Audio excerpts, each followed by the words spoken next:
Break के बाद चलिए आगे बढ़ते हैं। आपको यूपी लेकर चलते हैं। कोरोना का कहर यूपी के गांवों तक पहुंच चुका है। ऐसे में स्वास्थ्य विभाग की टीम अब हर जिले और गांव में जा रही है। जिनको कोरोना का कोई भी लक्षण है उनकी जांच की जा रही है। जो लोग पॉजिटिव हैं उन्हें दवाओं की किट दी जा रही है। एक रिपोर्ट आप देखिए। कोरोना अब सिर्फ शहरों तक सीमित नहीं रह गया, बल्कि ये गांव तक पहुंच गया। इसलिए यूपी सरकार ने अब गांवों में भी लोगों के रैंडम टेस्ट कराने का ऐलान कर दिया है। स्वास्थ्य विभाग की टीमें गांव-गांव जा रही हैं और इस तरह से गांव में जिनको भी सिम्टम्स हैं, जिनको बुखार है, खांसी है या कोरोना का कोई भी दूसरा लक्षण है, उनका टेस्ट किया जा रहा है। तो इस वक्त हम मोहनलालगंज इलाके में आए हुए हैं। ये मोहनलालगंज सामुदायिक स्वास्थ्य केंद्र की टीम है जो मोहनलालगंज के अलग अलग गाँवों में जा रही है और जिनमें कोई भी सिम्टम्स अगर हैं तो उनका टेस्ट किया जा रहा है। तो फिलहाल जिस घर पे हम हैं तो वहाँ पर ये जो पीछे भाई साहब खड़े हैं, इनको ये कोविड पॉजिटिव हैं, तो इनके जो कांटेक्ट में आए लोग हैं उनका यहाँ पर टेस्ट किया जा रहा है।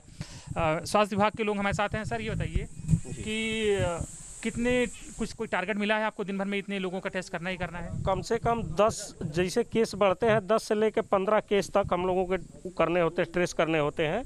और एक केस के ऊपर 10 से लेकर 15 आदमी का टेस्ट करना होता है, जिसका ट्रेसिंग करना होता है।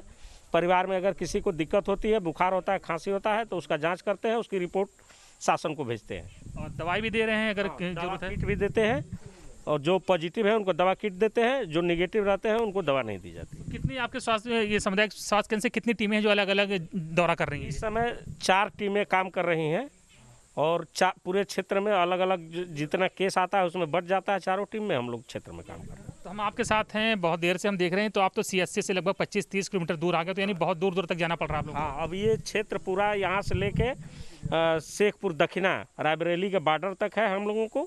अब इस क्षेत्र में जहाँ जिस गांव में कोई केस आता है हमको वहाँ तक जाना पड़ता है टेस्ट करना। बिल्कुल, देखिए गांव-गांव जाकर टेस्ट कर रहे हैं। सरकार की मंशा यही है कि अब अगर ये गांव में कोई संक्रमित है तो उसका समय से अच्छा ये नेगेटिव है। एक लाइन बनी है, नेगेटिव है, इनको कोई दिक्कत नहीं है।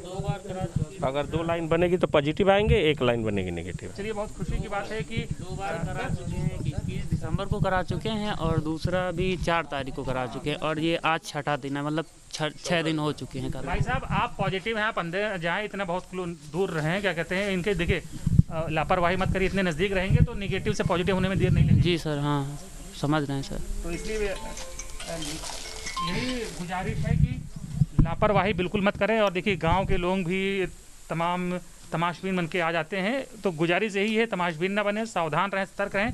और किसी तरह का कोई सिम्टम्स हो, कोई लक्षण हो तो स्वास्थ्य विभाग की टीम अगर आपके गांव जा रही है तो उनसे टेस्ट कराएं और अगर पॉजिटिव आते हैं तो दवाई भी लोगों के पास है, दवाई भी दे रहे हैं। तो आप लोग दवाई भी तुरंत दे देते हैं? यस। कितनी दवा किट लेके चल रहे हैं आप लोग साथ में? हम लोग जैसे केस मिलते हैं उसके अकॉर्डिंग लेके चलते हैं। फिर भी हाँ, जैसे 20 केस हैं तो 25, मतलब ज़्यादा ही किट रखते हैं कि जिसको जिसको ज़रूरत है तो हर किसी को दवा मिले। तो जो पॉजिटिव है सिर्फ दवा की किट उन्हें देते हैं या जिनमें लक्षण है जो कोई भी मांग रहा है उसे भी दे देते हैं? नहीं, मोस्टली तो पॉजिटिव को ही देते हैं, लेकिन यदि लक्षण है तो दवा दे देते हैं। हाँ, चलिए, ये बहुत अच्छी बात वगैरह है तो दे देते हैं लक्षण। बहुत अच्छी बात है। सरकार की अच्छी पहल भी है कि गांव-गांव अब ट्रेसिंग हो रही है, क्योंकि जितना ज़्यादा ट्रेसिंग बढ़ाई जाएगी, जितने ज़्यादा टेस्ट किए जाएंगे, कोरोना से लड़ने में उतनी ही सहूलियत होगी और कोरोना को हराने में भी उतना ही मदद मिलेगी। वीडियो जर्नलिस्ट के साथ अनिल यादव, न्यूज़ नेशन, मोहनलालगंज, लखनऊ।